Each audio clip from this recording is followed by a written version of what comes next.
ஆவடி அருகே துப்பாக்கி முனையில் நகை கொள்ளையடிக்கப்பட்டிருக்கக்கூடிய அண்மை செய்தி வெளியாகியிருக்கிறது. ஆவடி அருகே பட்டப்பகலில் துப்பாக்கி முனையில் நகைக்கடையில் நகை கொள்ளையடிக்கப்பட்டிருக்கக்கூடிய அண்மை செய்தியை பார்த்துக் கொண்டிருக்கிறோம். இது பற்றிய முழு விவரங்களை நம்முடைய செய்தியாளர் எட்வர்ட் வழங்க நாம் கேட்கலாம். எட்வர்ட், என்ன நடந்தது?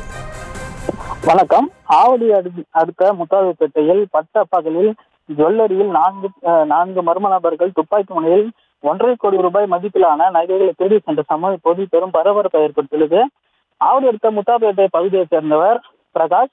இவர் முத்தாதுப்பேட்டை எல்லையம்மன் கோயில் அருகே கிருஷ்ணா ஜுவல்லரி என்னும் பெயரில் கடந்த 6 வருடங்களுக்கு மேலாக நகைக்கடை நடத்தி வருகிறார். இவர் வழக்கம் போல இன்று கடைக்கு வந்த நிலையில் மதிய வேளையில் அவரது கடைக்கு வந்த 4 நபர்கள் திடீரென அவரை தாக்கி கட்டி போட்டு துப்பாக்கி முனையில் நகைக்கடையின் உள்ளிருந்த நகைகளை திருடி சென்றுள்ளனர். மேலும் கடையை பாதி மூடிவிட்டு தப்பி சென்ற நிலையில் பிரகாஷ் மீட்டு காவல்துறைக்கு தகவல் தெரிவித்துள்ளார். உடனடியாக சம்பவ இடத்திற்கு விரைந்து வந்த முத்தாதுப்பேட்டை காவல் போலீசார் தற்போது இந்த இடத்தில் தீவிரமாக விசாரணை மேற்கொண்டு வருகின்றனர்.